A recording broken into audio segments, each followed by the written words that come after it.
What's going on, guys, and welcome to another Doctor Who Classic Review. Today I'm going to be reviewing the third Doctor Jon Pertwee story, Invasion of the Dinosaurs.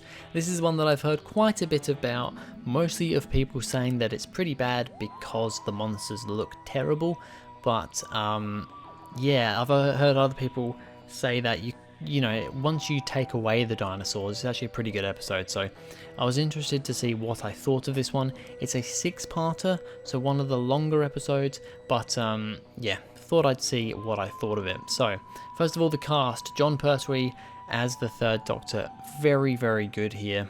This is of course his final season as the Doctor, and he's really in the role at this point, with Sarah Jane as well. She's starting to, you know, make her way into the role too, kind of cement herself in to that role. Elizabeth Sladen, of course, the actress. And yeah, just good all round from Elizabeth Sladen as well. You've also got the Brigadier in here, who's pretty good too. Sergeant Benton, Mike Yates has a big part in this story. All the cast very good in this one, nothing really bad to say. Anyway, let's get on to some points, starting with people from different points in time and dinosaurs in modern day Earth. So, you know, first of all, it's just the dinosaurs that are on Earth for some reason. Then we find this guy who's from like Middle Ages time or something, I can't quite remember. He's from a long time in the past. He's also just here on Earth for some reason. And it turns out, yeah, basically this scientist is bringing the dinosaurs to Earth, but in doing that, he's also bringing a few other people and things from history to Earth as well, to modern day Earth. So I think that's a pretty interesting concept, not just having the dinosaurs here, but having these other characters here too. Makes it a little bit more exciting. The dinosaurs appear and disappear because Whittaker is putting together a plan to revert Earth back to the Golden Age before people and technology. So that's the main premise of the story. It's basically, I guess it's kind of a subtle hint at, well, really like global warming and, you know, just generally humans just kind of screwing up the world and up the Earth, because Whittaker pretty much wants to revert Earth back to how it used to be before people came and destroyed it, really. Which, I mean, you can kind of understand, but he goes a bit to the extreme with it. He wants to have this golden age, you know, and bringing the dinosaurs back, I guess, scares. I think the idea is that it's, you know, going to scare people off, and yeah, shoot them off to another planet, and all this sort of stuff is kind of the plan that he has, the grand scheme plan that he has. But yeah, it's an interesting concept here. Actually, I quite like that as a plot. Humans have been tricked into thinking they're on a spaceship to another planet when they're really just in a building still on Earth. So that's one of the main things here, is that Whittaker and I think it's Grover and a few other people, they basically trick people into going into a spaceship, what they think is a spaceship, and they're supposedly flying to another planet because Earth is no longer inhabitable anymore, and they're going to yeah, they're going to go to this new planet and live their life there.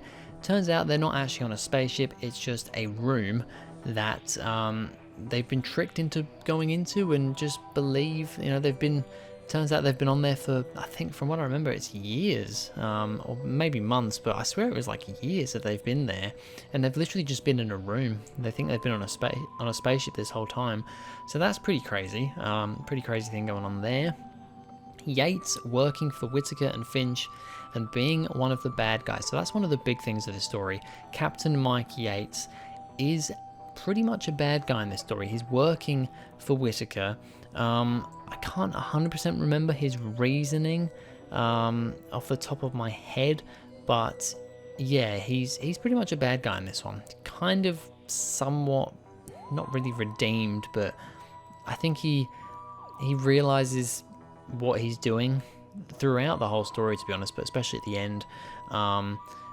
But yeah, it's definitely an interesting concept here of having, you know, a character that we've known throughout Jon Pertwee's era as one of the unit soldiers, and in this episode he's no longer, but he's kind of he's undercover really, working for the bad guys. So that's definitely an interesting way to look at this episode and, you know, see it through his eyes. Whittaker and Grover, tricked into being sent back in time by the Doctor, reversing the polarity of the time machine. So yeah, Whittaker's got this time machine. That's basically what he uses to get the dinosaurs and everything into this time, and then get them back again. I think it's called, I can't remember what it's called now. It's like a time end or something. I can't really remember.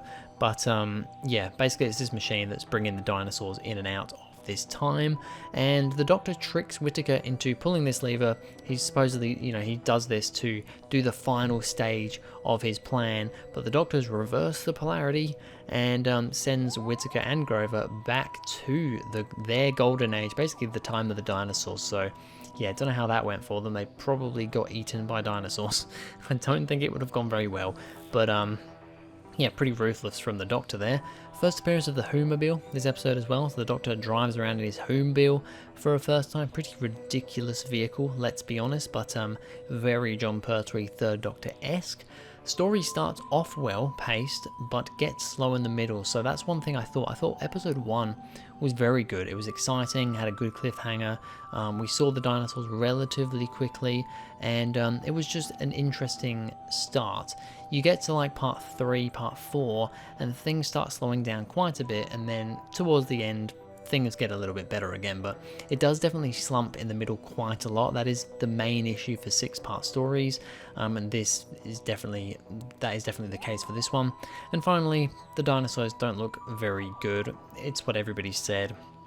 They really do look quite crap, but I can't, I can't be too harsh on it because it is the 70s, but they are very much just, yeah, not good. Clearly suits or puppets or something. They're not great, and they do feature quite a lot in this story, which is good. I'm glad that we see a lot of dinosaurs here, but at the same time, because they don't look great, it does mean that you are looking at them quite a lot.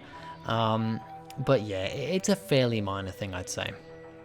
So a ranking out of 10 for Invasion of the Dinosaurs, I'm going to give it a 7.5 out of 10. I think it's a pretty good story. It's nothing amazing.